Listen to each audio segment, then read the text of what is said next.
A beautiful day to you, and thank you for joining me today on Women Series program, where we capture developments and stories that impact women. I am Ayomide Oguntoye. Moving away from the cost of commodities in the markets that we've been discussing over the last 2 weeks thereabout, let's talk about improving investments in the subnationals. You would agree with me that Nigeria has enormous resources, most of which are yet to be fully exploited.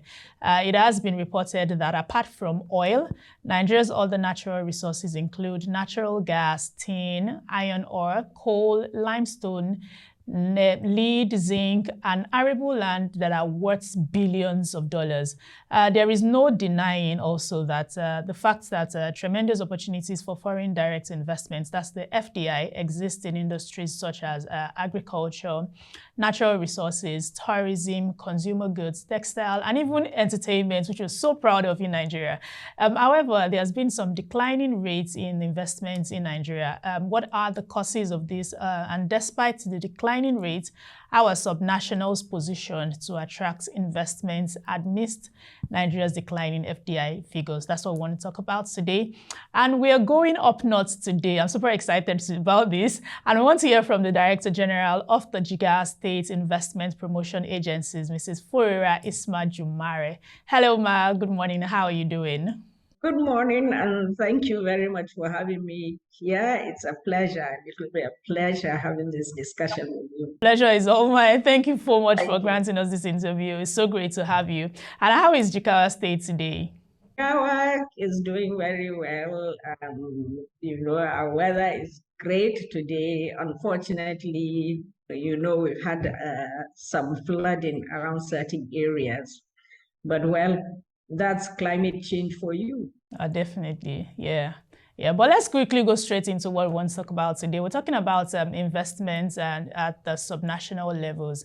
The first question definitely would be at the topic for today, which of course is our subnationals positioning themselves to attract investments amidst Nigeria's declining FDI figures. At the subnational level, I'm going to talk about Jigawa State, first of all. What we're doing, and I guess what all other states are doing with the realization that there's declining FDI, is reaching out, going the extra mile to reach out to potential investor groups, for example. But apart from that, we're also looking inwards. We've focused so much on FDI that we have not realized the quantum of funds that are available for utilization in investments in various industries by our own domestic investors. So for Jigawa State, and I'm sure as with all other states, we're looking at attracting domestic investments as well as in addition to FDI. So that's such a good thing, and that's a way to go. I mean, we shouldn't only focus on the foreign, we should also look inwards and check ourselves. Definitely, there are some people and investment groups that would be interested in investing in our own space, which of course is it's a way to go. States have an opportunity to leverage on their assets and of course their natural resources as well through liberalization for efficiency and value creation. Now, with respect to Jigawa State, what has been the report progress with that? Basically, Jigawa State, I started as Director General of the IPA late in 2020. But looking at the trend, the government, the Jigawa State government under our governor, Muhammad Badr Abubakar, understands that, there's this thing that, and therefore we have gone a long way towards easing the path for investors to come into our state. Now, there are things we have been doing. For example, we provide certain incentives, such as free land, tax waivers, and we also handhold and support potential investors and even existing investors with regards to getting approvals or some documentation at the federal level. So generally, that's what we've been doing. But talking about leveraging on assets, I'm going to look at two different kinds of assets, if I can put it that way. One is the natural resources we have, for example, our land, solid minerals we have, the God-given sunshine we have. Jigawa State is in the highest belt, the highest irradiation belt in the country. So what we have been doing in this case is, for example, in terms of agriculture, for example, what we've been doing is looking at adding value. So it's about value addition. Now for us, we support production. We welcome investors that come and produce, because if you don't have the raw materials, you can't even process or add value. But what we've been doing is supporting investors to establish factories within our state. I think that's some of the things that generally across the country,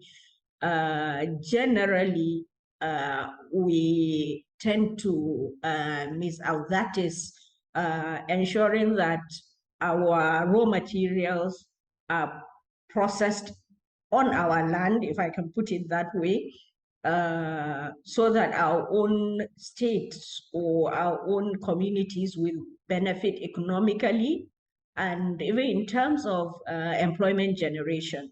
So that's what we're doing. I'll give you an example of the agri sector. So we are the largest producer of hibiscus, one of the largest of rice, and one of the largest of sesame. I will take these three areas.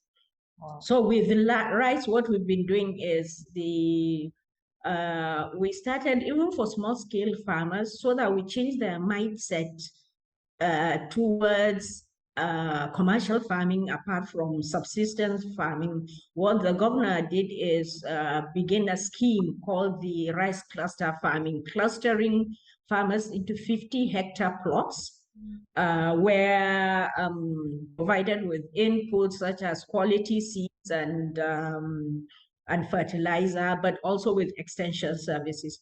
But then we also encourage large rice mills. I think we have about 7 very, very large mills, apart from smaller mills we have. And it includes the Dangote rice mill that's been established in the state. Now with sesame, for example, recently, probably 2 months ago, the government visited WACOT. WACOT, many of you know WACOT. WACOT is establishing a sesame farm project in Gumel local government. Now, what that farm project is, they wouldn't just produce sesame, but they're going to clean and process it. They would have warehouses. They would also have a farmers' academy. So in terms of value creation or your value addition, these are some of the things we're supporting or we're promoting in our state. And with hibiscus, we just signed an MOU with a company that's establishing hibiscus processing factory, cleaning and processing factory in Megateri export processing zone. Now, what that does is that, you know, if you know the hibiscus subsector, you know, we are the largest producer, but much of the processing, the cleaning and processing takes place in other states. So our farmers, and generally our state, does not benefit so much from the margin for farmers is small. So this company, we're doing a PPA and they're establishing a cleaning and processing factory, whereby our end goal is to have Jigawa State become the hibiscus hub in the country, which, I mean, should be rightly so, because we are the largest producer. So some of the things we are doing are that, but then we also have, to further support that, what we're doing is we also have established the Gagara Industrial Park. It's a 170 hectare, 66 plot industrial park where we've provided all necessary facilities for industries to establish. So we're clustering them, providing the necessary facilities. This is all in a bid to support especially manufacturing in our state. I said I was going to look at two kinds of categories of assets. I hope I'm not taking too much of your time. Now, the second category I would say is our state-owned assets. From the time the government, this administration came in, what it has done is privatized some of our state-owned assets, enterprises that, for want of a better way to put it, would eventually become liabilities, instead of assets. So they've been privatized and they're working efficiently. That includes a rice mill we've had, a sugar factory, and a dairy project. These are three of some of the ones that have been privatized. And it's all in an effort for us to ensure efficiency and to allow the private sector play in our state effectively and without competition from us, the government, which shouldn't be. So that's what we're doing right now. So far, that's where we are. I love the fact that you've been able to blow the horns in Jigawa State, and in agriculture, we know that up north, these are things that's going on in up north.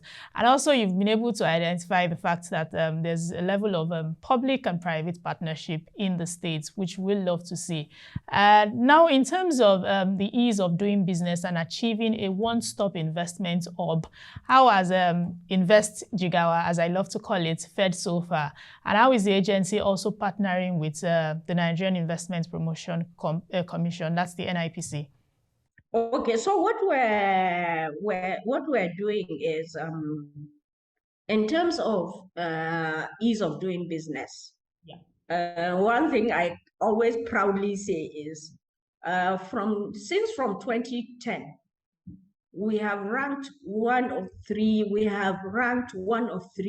in the country from the World Bank ease of doing business national rankings to PEBEX, that's the Presidential Enabling Business Environment Council's ease of doing business subnational rankings.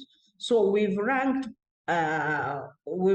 first, we've ranked second, and we've ranked third. So from 2010, we have consistently been one of three. And this validates what we say regarding what we do to ease business for the private sector to participate in the development of the economy of our states, on the socioeconomic development, because there's always employment generation when you do that.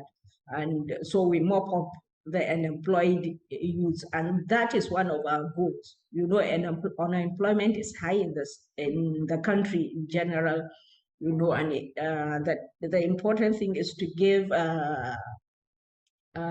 to generate a lot of employment so that you mop up some of the unemployed youth. In terms of it, our agency being the one-stop shop, indeed we are.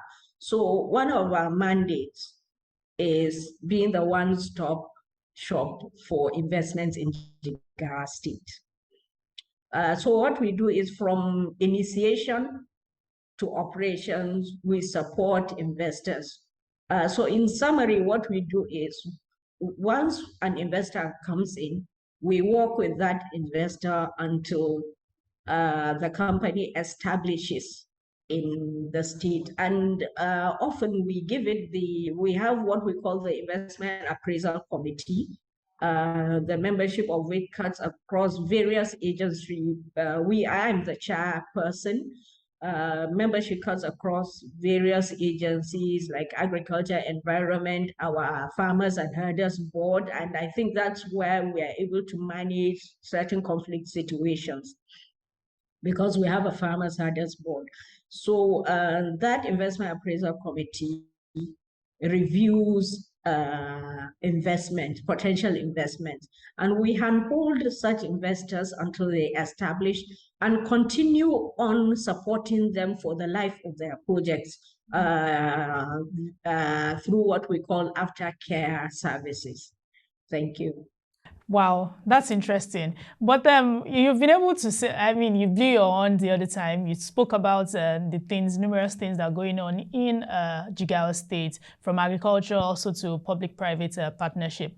But are there, let me just allow you to sell yourself a little bit. Are there other competitive areas Jigawa has that investors can explore, apart from agriculture? Oh, yes, we actually have 4 priority sectors. Wow. So I just gave an example of agriculture. So we have the solid mineral sector, whereby we have solid minerals such as kaolin, silica, soda ash, various, yes. So in fact, a couple of days before, and it's up there on our social media handle, a couple of days ago, I had a meeting with a company that's a small-scale company in the solid mineral sector. And the company met, so it's about providing support for such small-scale companies to be able to operate, expand, and work profitably in the solid mineral sector. In fact, if we were to go to our social media handle, you'll see where we displayed various, including gemstones, that are mined in our state. We have various licenses available for uptake.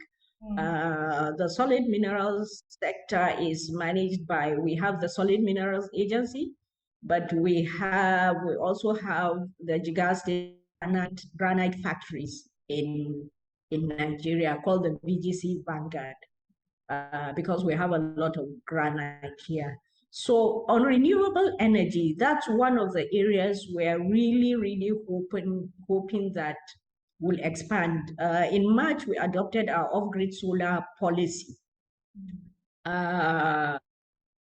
We have had certain companies, 4 large companies in that sector that have indicated interest and have been provided land for solar projects. Some 100 megawatts capacity, some 50 megawatts capacity. That is in progress. Also, although there are a few challenges, mainly engaging with at the federal level in terms of certain things like power purchase agreements. So, but we are really promoting, especially the off-grid solar area. There's a huge potential in the state. Even the government itself is doing so many things. We have the Rural Electrification Board, which provides certain solar services across the state, including sunlight, and including street lights, including solar power solutions to hospitals and to schools and all that. And then we also have our hospitality area, Jigawa State.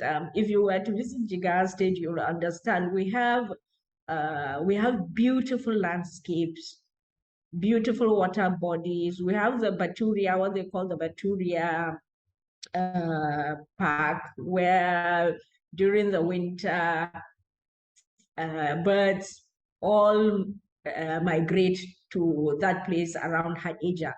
But apart from that, we have certain potential. In fact, we have one of only 2 rock paintings from prehistoric times in Jigawa. I think the other is in Calabar, I think. But we have the Berlinkudu rock paintings, which is only one of two in the country so far discovered. So we have these sectors that we're wanting to promote. Of course, naturally, there are certain challenges, especially now with all the global economic issues happening.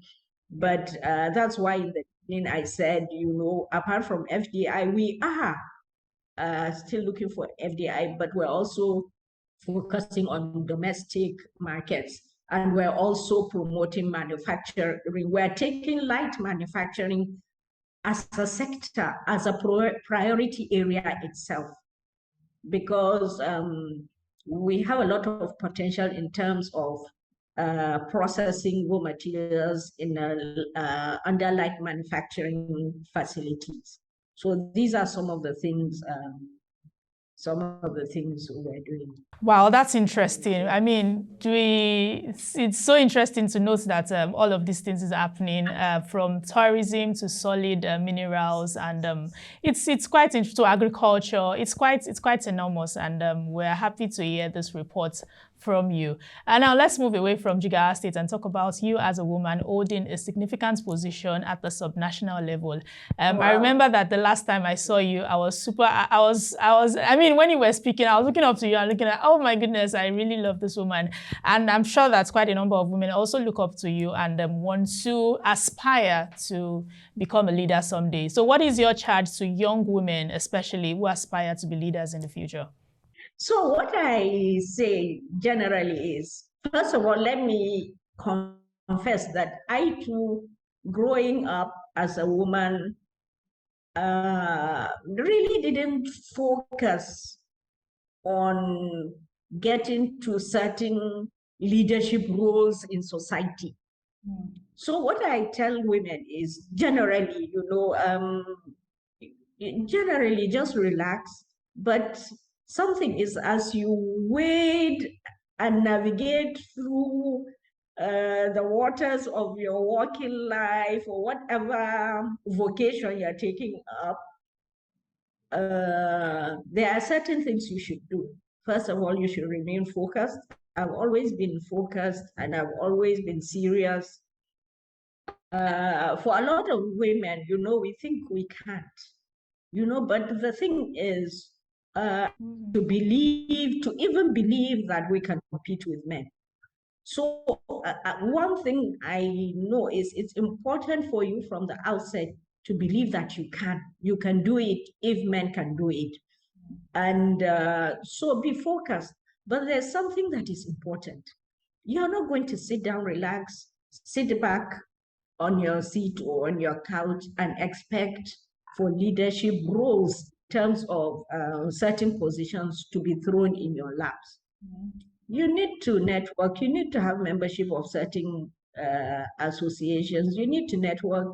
Importantly, you need to have mentors. You can actually, what people don't know is that you can actually seek mentors. You can look to certain women that you think, align with your thinking and the kind of role you want to play and what you do, and actually reach out to them to be your mentors.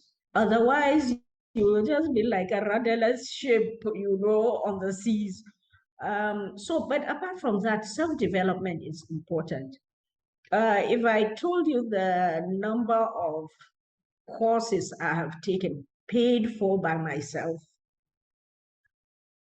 you'd be surprised.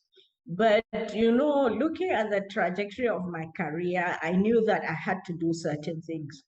So I started from, an MSc in crop physiology, working the agri-finance department of the central bank. Then I realized that we were moving more towards development programs generally. And so I did a master's in rural development and then on to another master's in international development management. But along the line, I took numerous other courses paid for by myself, while the International Development MSc was, I must mention it here, was sponsored by the World Bank and partly sponsored by the CBN. Much of what I've done, I have paid for myself. And before our young women watching this say, she probably has connection, no, there was nothing like that. And there are so many opportunities for our young women to learn at the expense of others. There are many institutions, especially abroad, or development agencies that are willing to pay for you to learn certain things. When I did the EDC, Enterprise and Develop, I did certificate in entrepreneurial management. I paid for myself, but World Bank, under what they call Women X, sponsored many young women there. So that's it. Please, please, please develop yourself professionally, especially. But like I said, remember that we're lucky in our cultures here, we have family support. So you have family support, especially with our children. I know you have to be able to balance your work and your responsibilities at home, but we have support. But remain focused. And you know what? Whenever you think you can do it, go for it. You can do it. That's what men do. I remember saying this at a forum. You know, a man with maybe half your qualification see an advert for a job role and go for it. A woman with a qualification would not go for it thinking that she may require a bit more to do it. So just go for it. The most you can be told is no. So this is what I always say. Finally, just be yourself. Just be yourself. Relax, know your goals. Like I said, go for it, seek mentors, but be very, very serious. Know that when you're heading or you're going into certain relationship, leadership roles, you're not going to be talking about, no, I'm a woman, please let me be, I can't attend these your night meetings or whatever. Just know that you have to be at par with the men if you want to be in those kinds of positions. And that will be all on today's episode of the Women Series. A big thank you to Furera Isma Jumare for coming on the program today. We really appreciate it. But we can keep the conversation going. Follow us on all our social media platforms showing on the screen. Drop your comments. We would be happy to respond. If you also like to reach out to me, you can send the mail to womenseries@proshare.co. And until next Wednesday, I am Ayomide Oguntoye. Thank you for watching.